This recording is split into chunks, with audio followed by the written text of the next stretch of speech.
Hi YouTube, just thought I'd do a quick video because things have been going a bit strange just lately. The clock stopped downstairs. I had a bit of an anxiety attack earlier around 4 o'clock and the clock stopped at the same time, and also 2 of my chargers for my phone have stopped working. So I'd just like to talk a little bit about dark souls and dark spirits and demonology in general. Because whether I wanted it to or not, demonology has played quite a big role in my life. For instance, when I was about 12, some kids were doing a seance, some girls in my school, and somehow they got me involved. I'm not sure why. But anyway, that's besides the point I'm trying to talk about today. So I was talking about dark souls and stuff, and curses and things like that, and Daniel was like, "Oh no, I don't believe in that." But let's look at it from a logical point of view.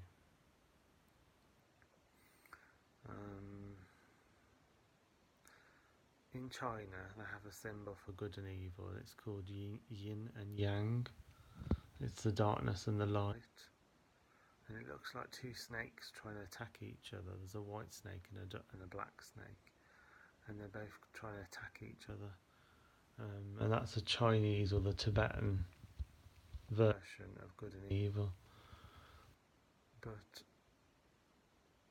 I'd like to talk about this from a logical point of view as well, and say that dark forces, although they do exist deep in the mind of mankind,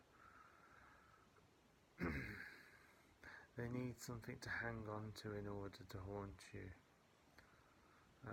They need a latch, they need a hook to hang on to. To hang on to you, they need a hook. The hooks are jealousy, anger, rage, bitterness, sorrow, depression, melancholy, all of those negative emotions, including feeling lost. All of those negative emotions, and suicidal as well, all of those negative emotions are like hooks for dark energy to hook themselves to you. So they basically kick you when you're down. That's what they basically do, dark forces. And light forces are the opposite. When you're feeling really happy and really uplifted, light forces try and pull you up even higher.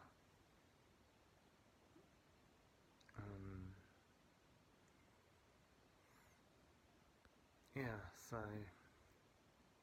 always remember that dark forces may try and haunt you, but, and this is a big but as long as you can control your mind, as long as you can keep your mind in a serene place, as long as you can feel, as long as you know the methods to go beyond those dark forces. In other words, the dark forces are within the deep mind of mankind from the beginning of time, which doesn't mean they exist, and it doesn't mean they don't exist.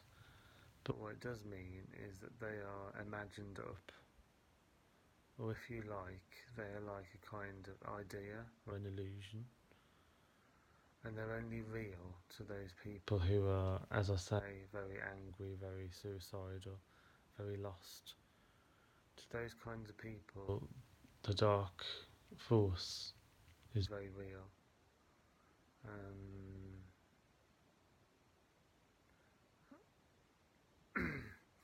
And when you do a lot of meditation, you can also see those kind of forces as well, because you're going through deep layers of the mind.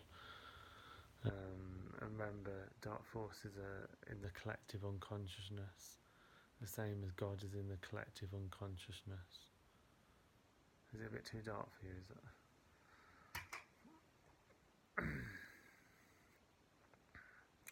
Just as God is in the collective unconsciousness, the devil is in the collective unconsciousness. But both really are just ideas. No one knows whether God exists, no one knows whether the devil exists. But they're both ideas within the mind, and both can be explored by going deep within the mind. The mind is a cavern of untold mysteries. The mind is a maze, is a labyrinth of untold mystery, untold power.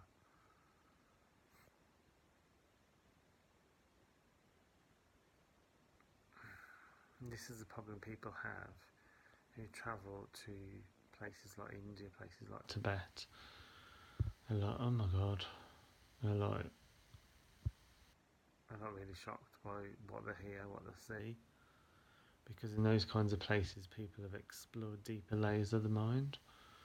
And therefore, you can't believe your senses in them kind of places. Because the mind stops. The mind can only go so far, and then it just stops. And then you're up against the illusion of being. And the mind goes pop, and you're just... The truth is mind-boggling. The truth is mind-boggling.